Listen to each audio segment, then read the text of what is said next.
குறுமுகில்களை சிறுமுகைகளில் யார் தூவினார்? மழை கொண்டு கவிதை தீட்டினார். இளம் பிறையின இதழிடையினில் யார் சூட்டினார்? சிரித்திடும் சிலையை காட்டினார்.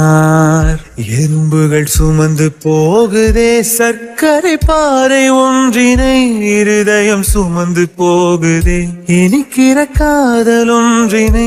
என் சின்ன நெஞ்சின் மீது இன்ப வாரமேற்றி வைத்ததா. ஹலோ ஃப்ரெண்ட்ஸ், இன்னைக்கு இந்த வீடியோவில் ஃபுல் அண்ட் ஃபுல் என்னோட ஜக்கு குட்டியோட ஒன் டே ரொட்டீன் வந்து எப்படி இருக்க போகுது அப்படின்னு தான் நான் ஷேர் பண்ணிக்க போகிறேன்.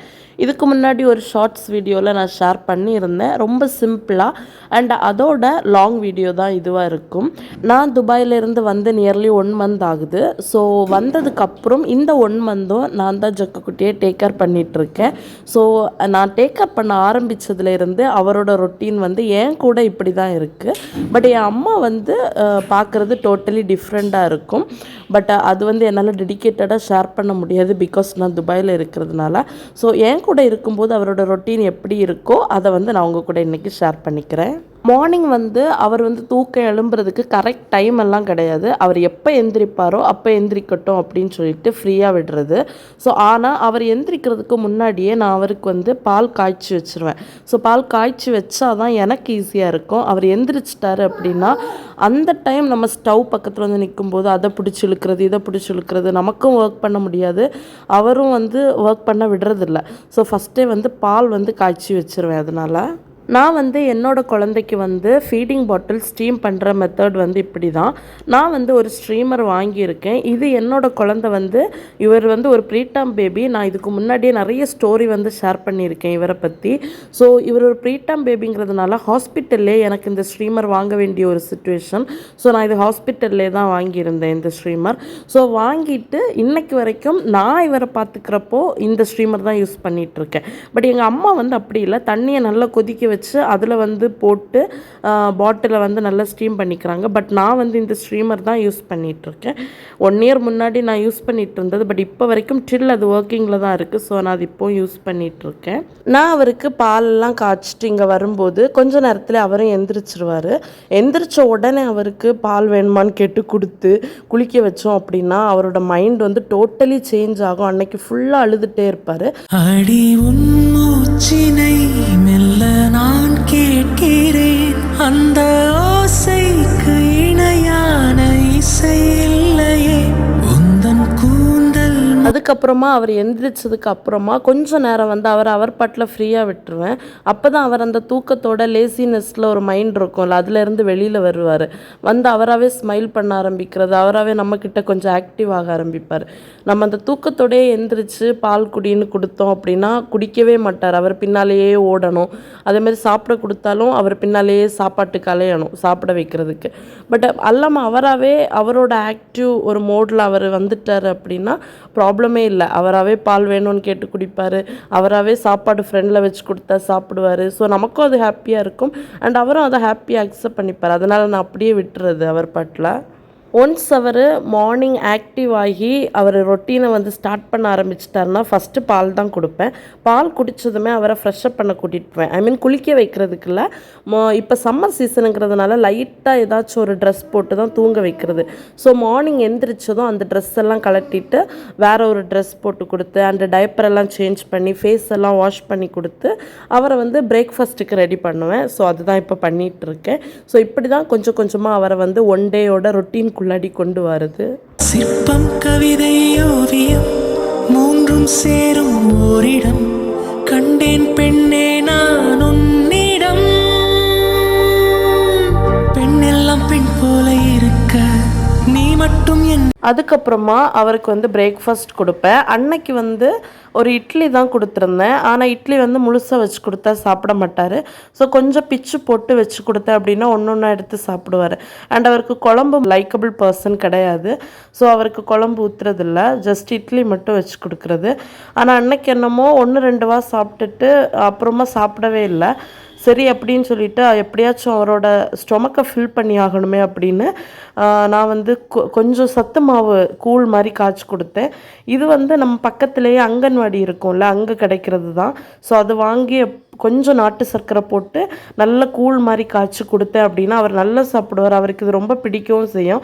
ஸோ எப்போவாது இந்த மாதிரி பிரேக்ஃபாஸ்ட்டு சாப்பிடும்போது ரொம்ப சாப்பிடாம பிடிக்காமல் எழுந்திரிச்சிட்டாருன்னா இது டக்குன்னு வச்சு கொடுத்தா நல்லா சாப்பிட்றாரு.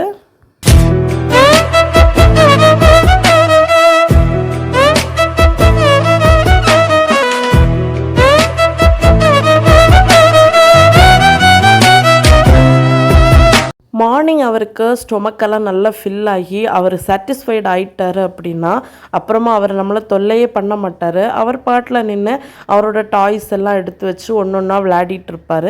ஆனால் வீடு வந்து ரெண்டாகிரும், அது இன்னொரு ஸ்டோரி. பட் எனக்கு அது ப்ராப்ளமாக தெரியல. ஸோ நான் என்ன பண்ணுவேன்னா அவர் எந்த அளவுக்கு கலைச்சி போட்டு விளையாடுறாரோ விளையாடட்டும்னு விட்டுட்டு அவர் மத்தியானம் நல்லா சாப்பிட்டுட்டு ஒரு டைமுக்கு தூங்குவார். ஸோ அவரோட அந்த நாப்பிங் டைமில் இதெல்லாம் நம்ம ஆர்கனைஸ் பண்ணிக்கலான்னு நான் அதை ஃப்ரீயாக விட்டுருவேன். ஏன்னா நமக்கு எந்த டிஸ்டர்பன்ஸும் இல்லாமல் அவர் பாட்டில் விளையாடுறதே எனக்கு ஒரு பெரிய பிளெஸ்ஸிங் தான். ஸோ அவர் பாட்டில் விளையாடுவார். பட் அவர் அப்பப்போ கவனிச்சுட்டே இருக்கணும், என்ன பண்ணுறாரு, ஏது பண்ணுறாரு, எதை இழுத்து போடுறாரு, எதை கரெக்டாக வைக்கிறாரு, இப்படியெல்லாம். பட் நான் வந்து துபாயில் இருக்கிறதுனால இந்த மாதிரி இவர் பண்ணுற இந்த சேட்டைகள் எல்லாம் இருக்கும்ல, இதெல்லாம் எப்போ என்ஜாய் பண்ணுறதுக்கு எனக்கு முடியாது. இந்த மாதிரி வெக்கேஷனுக்கு வரும்போது தான் இதெல்லாம் பார்த்து என்னால் என்ஜாய் பண்ண முடியும். அண்ட் ஆல்சோ என்னோட மதர்ஹுட்டையும் எனக்கு என்ஜாய் பண்ணுறதுக்கான மோஸ்ட் ப்ரீஷியஸ் டைம் இது. ஸோ நான் அதை பற்றி எப்போவுமே ஒரி பண்ணுறதில்ல, நல்லா என்ஜாய் பண்ணுவேன். வீடு ரெண்டானா கூட பரவாயில்ல, அவர் கூட சேர்ந்து நானும் செம்மையாக என்ஜாய் பண்ணுறது தான். என்னோட ஜக்கு குட்டிக்கு பிடிக்காத ஒரு விஷயம் தலையில் எண்ணெய் வைக்கிறது. ஸோ நான் வந்து நல்லா டைம் பார்த்து தான் எண்ணெய் வைக்கணும். ஸோ அவர் விளையாடிட்டு இருக்கும்போது நல்ல மோடில் இருப்பார். ஸோ அந்த இதை வந்து யூட்டிலைஸ் பண்ணி டக்குன்னு எண்ணெய் தேய்ச்சிட்டு ஒரு 1/2 hour கழித்து ஃப்ரெஷ்அப் பண்ணி கூட்டிகிட்டு வந்துடுறது. அவரை வந்து ஃப்ரெஷ்அப் பண்ணி கூட்டிகிட்டு வந்ததுக்கப்புறம் ஏதாச்சும் அவருக்கு சாப்பிட கொடுப்பேன். ஃபஸ்ட்டு சிம்பிளாக கொடுப்பேன். அதுக்கு வந்து ஒன்று எக்கு சூஸ் பண்ணுவேன், இல்லை வேறு ஏதாச்சும் சத்து மாவு கஞ்சி அந்த மாதிரி சூஸ் பண்ணுவேன். பட் இன்றைக்கி மார்னிங் வந்து சத்து மாவில் கூழ் கொடுத்ததுனால எக்கு தான் கொஞ்சம் ஸ்டீம் பண்ணி அதில் கொஞ்சம் சால்ட்டு அண்டு பெப்பர் போட்டு நல்லா மிக்ஸ் பண்ணி கொடுத்தேன்னா எக் அவருக்கு ரொம்ப பிடிக்கும். நான் இதுக்கு முன்னாடி ஒரு ஷார்ட்ஸில் சொல்லியிருக்கேன், அவர் ரொம்ப விரும்பி சாப்பிட்ற ஒரு ஃபுட்டில் ஒன்று எக்கு. ஸோ அதை வந்து கொடுத்துட்டு கொஞ்ச நேரத்தில் இந்த மாதிரி ஸ்விங் பண்ணுறது, இல்லை அவரோட அப்பா கூட உட்காந்து விளையாடுறது, இந்த மாதிரி அவரோட டைமை ஸ்பெண்ட் பண்ணிகிட்டு இருப்பார் ஆஃப்டர்நூன் வரைக்கும்.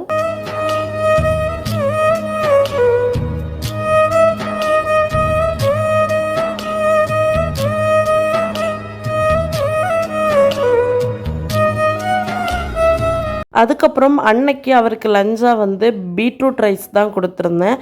ஆக்சுவலாக பீட்ரூட் வச்சு ரைஸ் பண்ணலை, பீட்ரூட் வந்து பொரியல் தனியாக பண்ணியிருந்தேன், ரைஸ் தனியாக பண்ணது தான்.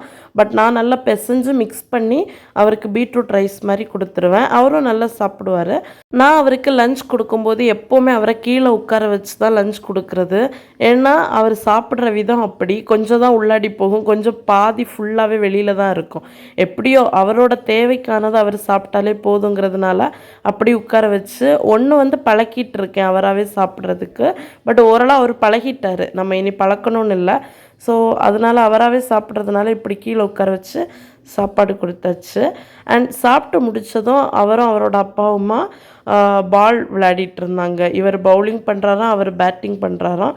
அப்படி 2 பேரும் அவங்க டைமை ஸ்பெண்ட் பண்ணிகிட்டு இருந்தாங்க. அண்ட் விளையாடி அவரும் கொஞ்சம் நேரத்தில் தூங்கிடுவார் மத்தியானம். எப்போவுமே மத்தியானம் அவருக்கு ஒரு சின்ன நாப்பிங் டைம் உண்டு. ஸோ அந்த டைமில் மத்தியானம் அவர் தூங்கிடுவார். அவர் தூங்குகிற டைமை யூட்டிலைஸ் பண்ணி தான் என்னோட சின்ன சின்ன வேலைகளை முடிக்கிறது, நானும் அவர் கூடயே கொஞ்ச நேரம் தூங்குறது, இப்படியெல்லாம் பண்ணுறது. ஸோ ஃபஸ்ட்டு நான் ஃப்ரெஷ்அப் ஆகிட்டு அண்ட் அவர் வந்து ஈவினிங் எந்திரிக்கும் போது அடுத்தவருக்கு பால் கொடுக்கணும். அதுக்கான பாலை வந்து காய்ச்சி மூடி வச்சிட்டேன் அப்படின்னா ஒரு 1/2 hour to 1 hour அவர் குடிக்கிற ஸ்டேஜுக்கு அது ஆறிடும். அந்த கேப்பில் நானும் கொஞ்சம் குட்டியாக நேப் எடுத்துப்பேன். எங்கள் 2 பேரோட நேப்பிங் டைமும் முடிஞ்சதுக்கப்புறமா ஃபஸ்ட்டு காய்ச்சின பாலை அவருக்கு கொடுத்துருவேன். அண்ட் நான் வந்து இந்த வீடியோ வந்து பார்த்திங்கன்னா துபாய் போகிறதுக்கு முன்னாடி 1 time ஆகுது ஜக்கு குட்டியோட ரொட்டீனை எப்படியாவது ஷேர் பண்ணணும்னு நினச்ச வீடியோ. பட் அப்படி இன்றைக்கி எதுக்கு நாளைக்குன்னு தள்ளி போடணும், இன்றைக்கே எடுத்துருவோன்னு தான் இன்றைக்கி இந்த வீடியோ அப்படி ஒரு போகிற ஃப்ளோவில் எடுத்துகிட்ருக்கேன். அண்ட் ஈவினிங் போல் அவர் பால் குடித்ததும் மறுபடியும் ஃப்ரெஷ்அப் பண்ணிப்பேன் அவரை. பட் ஈவினிங் நான் ஜஸ்ட் பாடி வாஷ் மட்டும்தான் பண்ணி கொடுப்பேன். அண்டு மேலெல்லாம் கழுவிட்டு அன்னைக்கு நைட் அம்மா வீட்டில் ஸ்டே பண்ண போகலாம் அப்படின்னு பிளான் பண்ணி நானும் ஜக்கும் அம்மா வீட்டுக்கு தான் கிளம்பிட்டு இருக்கோம். அங்கே அம்மா வீட்டுக்கு போனதுமே அன்னைக்கு நைட்டு ஜக்குக்கு டின்னராக வந்து செறுபேர் கஞ்சியை நல்லா மசிச்சு தான் அம்மா கொடுத்துருந்தாங்க. ஸோ அவருக்கு ஒரு ஃபேவரட் ஃபுட்டில் ஒன்று இந்த செறுபேர் கஞ்சி.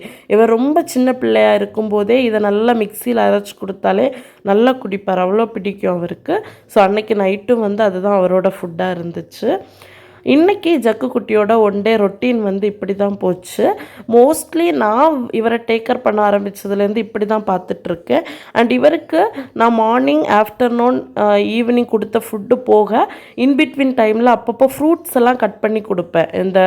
இவர் வந்து நல்ல கொய்யாக்காய் சாப்பிடுவார், அண்டு ஆப்பிள் சாப்பிடுவார், அண்ட் வாட்டர்மெலன் ரொம்ப பிடிக்கும். ஸோ இந்த மாதிரி ஃப்ரூட்ஸ் எல்லாம் இடையாக கட் பண்ணி நான் கொடுத்துருவேன் இவருக்கு. கொடுத்து அப்பப்போ ஸ்டொமக்கை ஃபில் பண்ணிகிட்டே இருப்பேன். அண்ட் அவ்வளோ தான் சூப்பராக இன்றைக்கி ஜக்கு குட்டியோட ஒன் டே ரொட்டீன் உங்கள் கூட ஹாப்பியாக ஷேர் பண்ணியிருக்கேன். உங்களுக்கு இந்த வீடியோ பிடிச்சிருந்தா இந்த வீடியோவை லைக் பண்ணுங்கள். அண்ட் நம்ம சேனல் பேஜ் போய் பாருங்கள். சேனல் பிடிச்சிருக்குன்னா சேனலையும் சப்ஸ்கிரைப் பண்ணிக்கோங்க. இது வரைக்கும் நம்ம சேனலை சப்ஸ்கிரைப் பண்ணிகிட்டு இருக்கிற எல்லாருக்கும் ரொம்ப ரொம்ப தேங்க்யூ. அண்ட் நம்ம சேனலில் டெய்லியுமே either short video R long video morning 9 o'clock நான் அப்லோட் பண்ணிகிட்ருக்கேன். நாளைக்கு இதே போல் இன்னொரு சூப்பரான வீடியோவோட உங்கள் எல்லாரையும் மீட் பண்ணுறேன். டில் தென் டேக் கேர், பாய்.